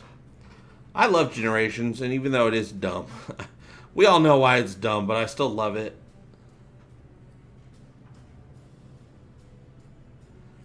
Generations. Yeah, I was really affected. I remember sitting in the theater. It's the very first Next Generation film, and I loved Next Generation more than any other Star Trek. And because, you know, it came out right when I was at the right age to really fall in love with it. It means a lot to me. So the movie came out, and this is back when we still had lots of great Star Trek new shows coming out for many years to come. But Generation, I sat there in the theater, and it started, and that song started, and I got pretty choked up watching all that. The music was incredible. That the champagne bottle spinning to christen the ship, it was really nice. What Insurrection, even though the villains are stupid and they pretty much kind of retconned Data a little bit, Insurrection is the closest thing to an episode, to an actual episode of the series. It's way closer to an episode than the other films were. I Jaloja upon Greed BS and the soulless minions of orthodoxy who write for them. Star Trek Insemination. A Riker story. Amazon Prime is getting 5 Trek movies July 31st. Yes! So we'll be doing some watch parties, and it'll just be if you have Amazon Prime or if you have the DVDs, queue it up, and we'll all press play at the same time. You want a USS Harry Mudd? Well, you're going to have to get one of those in the holodeck, because I doubt that there's a USS Harry Mudd, though there might be a Harry Mudd ship.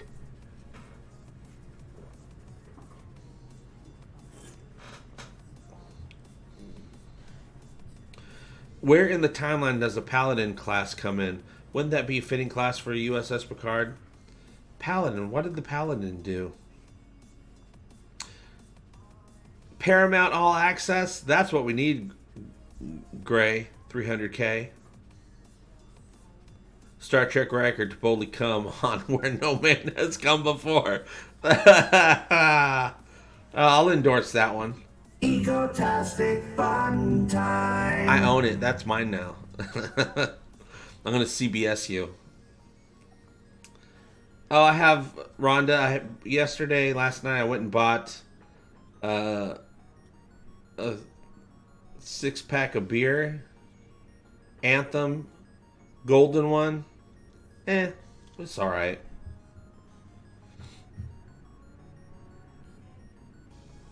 Picard was into fencing and horseback riding too. I hope this new show is full of that. Should help kill the show. No, I bet you he's just going to be really into his dog, looking at the sky off in the distance in silence, and making wine, and walking the fields with his cane and his dog. I bet you'll be doing a lot of that. And I was thinking, Kirk, every Star Trek captain is really into horseback riding, which is unrealistic. I mean, who knows? Maybe hundreds of years from now, more people ride horses. Who knows? Because that makes sense in a world where you can just fly everywhere and beam places. So Kirk, he's a horseman. Pike was a horseman and a surfer, I think, wasn't he? Picard is a horseman. Archer was a horseman. But in the JJ Trek, I thought it was cool that instead of doing the horse thing, they had Kirk just ride motorcycles. Way more realistic, I thought. I was thinking about that a couple times this week for some reason, which is a stupid thing to think about. Picard always carries his own saddle. That's right, he does. Sometimes he carries his own saddle and runs into Tim Russ and has to fight him to the death. Some of you will get that reference. JP, why aren't there more ships like the Defiant in Starfleet? Because Worf has the copyright, and he wouldn't give them the rights to make any more ships. Maybe everyone's flying Delta Flyers 20 years in the future.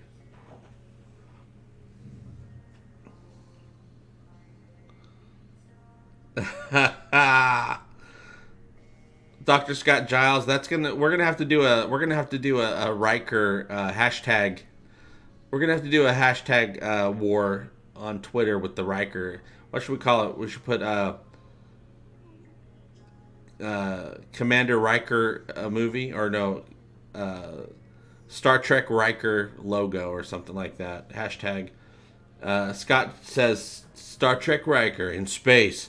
No one can hear where you cream, or no one can hear you cream. We'll give that up. Egotastic FunTime.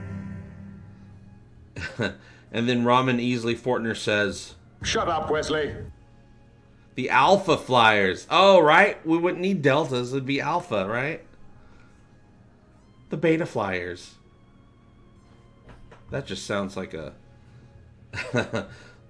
what am I gonna? What was I gonna say? Oh, that sounds like an a cappella group. The Beta Flyers.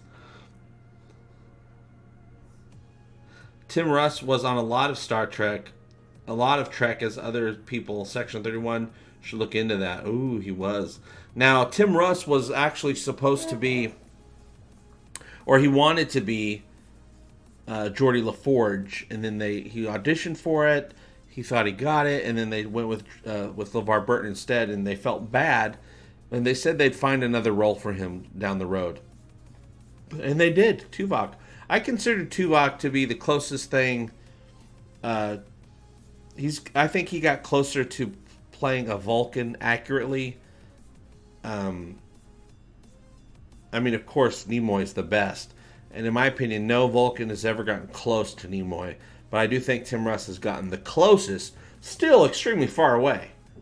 But I think he's gotten the closest to playing a Vulcan the right way. Oh, I remember the Riker maneuver. That's how he sits down in chairs.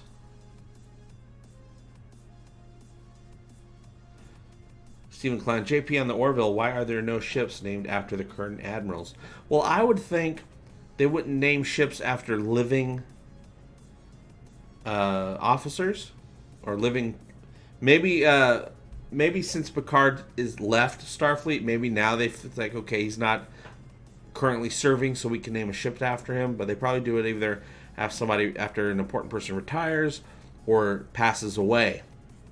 And they're probably like, well, he retired and he's 97. He ain't going to last that much longer. So they probably want to do a ship for him before he goes into the great undiscovered country. USS Janeway. Oh, yeah. Well, actually, you're right, Kalen Primary. That's a good point. Sarek is very good. Sarek is probably the closest. So it's probably Nimoy, and then Leonard. Not Leonard Nimoy. Leonard Nimoy, Mark Leonard, Tim Russ. That's probably way more accurate. The USS Data. Yeah, he's dead. Data's dead, so you can do the USS Data. USS D. USS 7 of 9. Yeah, she's supposed to be dead. Or was there some time travel stuff that can make it where maybe she's not dead?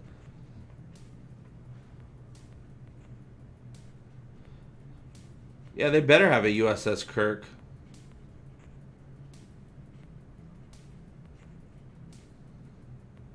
USS Buried Under Rocks.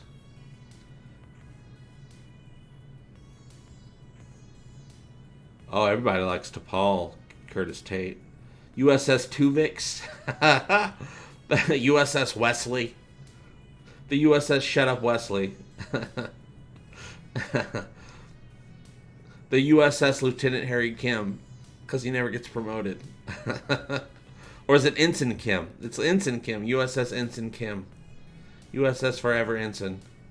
All right, you guys, it's 8:46. I know I've said it before, but I'll say it again. It's time to end the stream. I want to thank all of you for joining in and playing along with the reading of the Orville New Beginnings. We had a great time. Perhaps we'll do that again with the upcoming Voyager comic. I'll get some voices going on there too. We'll have a good time reading that and see what's up. I think it all went pretty well. You know, you can kind of see what I'm looking at without actually, you know, copyright safe. Hopefully, we'll see. Doesn't matter. We're here to have a good time together, and I think we did. So if we're gonna end this, we are going to end it right. Okay, that's it. That's all I wanted to talk about today, and I talked about it. I read it. I performed it. We had a great time. There's going to be a lot of Orville news coming out in the next couple days. I'm going to be there. We're going to be there to talk about it, to see what it is. I'm hoping for that Season 3 announcement for the premiere date this Saturday between 2:30 and 3:15 Pacific Standard Time. We'll be here streaming live on Saturday to talk about all of the announcements that are coming out over the next couple days, and a lot of announcements coming out this Saturday. Fully expect to see a Picard trailer and a premiere date. Lots of Orville stuff. We're gonna watch it. We'll see what we can get. Lots of new trailers are gonna be popping up over the next couple days. There's already a brand new It trailer, Chapter 2, that just came out today, I believe. I can't wait to check that out. I'll see you guys very soon, including tomorrow on Twitch. If you want to join us in on the Twitch, click on the link below. If you want to help support this channel, click on that link below. There's a lot of links down below, you guys, and I thank you for clicking on them. Also, I believe there's a link down there to purchase the Orville New Beginnings. It's important to support the Orville's endeavor to get out into the comics. When we buy these things, it lets the studios know that we like this. We love this show, and we want more of it in our faces and our ears and our eyes, and, you know, maybe it'll get a little lower when we get to know each other a little bit better. As always, I hope all your times are egotastic fun times. Love you. Bye-bye. Egotastic fun time. We're gonna have a great time. Egotastic fun time. Give me all your money. Give him all your money. You will find me funny. Just give me money. I love money. Give me all your money. Give me all your money. Give me all your money. Give me all your money.